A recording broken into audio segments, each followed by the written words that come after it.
Hello friends, welcome back to my channel. আজকে যেটা আলোচনা করব, বেস্ট ওয়্যারলেস মাইক কোনটা। তো দেখো, বাজারে অনেক রকম মাইক আছে।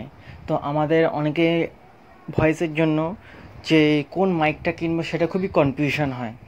তো চলো জেনে নিই আমরা কোন মাইকটি সব থেকে কিনবো।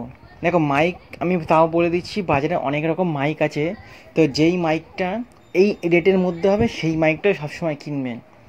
তো আমি আমাদের সবথেকে সস্তা মাইক হলো ওয়্যারলেস মাইক K8 K9। তো এটা টেস্ট করেছিলাম, মোটামুটি 100-র মধ্যে 50% দেওয়া যায়, এর বেশি না। কারণ সেটার দামও দেখো 400 থেকে 800 টাকার মধ্যে এই মাইকটা আছে। তো এই মাইকটি বলবো না কেনাই ভালো। এর থেকে যদি আমরা একটু 2000 টাকার ওপরে যদি একটু মাইক কিনি, 2 থেকে 3000 টাকার মধ্যে, তবে সেই মাইকটি অনেক দিন চলবে অ্যান্ড মাইকের পারফরমেন্স খুব ভালো।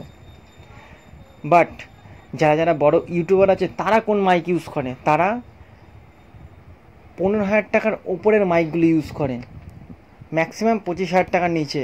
তো আমরা তো সেই মাইক ইউজ করতে পারি না, কারণ আমরা ছোটোখাটো ক্রিয়েটার। তো আমাদের জন্য সবথেকে বেস্ট, ফোনে রেকর্ডিং করো, ভিডিওর মধ্যে দিয়ে দাও, নয়েজও ক্যান্সেল হয়ে যাবে, নয়েজ ক্লিয়ার হয়ে যাবে।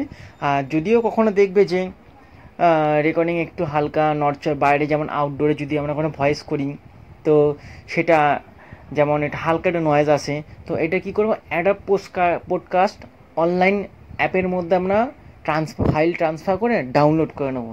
ক্লিয়ার দেখবে, ভিডিও ভয়েস দেখবে কি সুন্দর। তো তোমরা আমার ভয়েস দেখেই বুঝতে পারছো যে কত সুন্দর।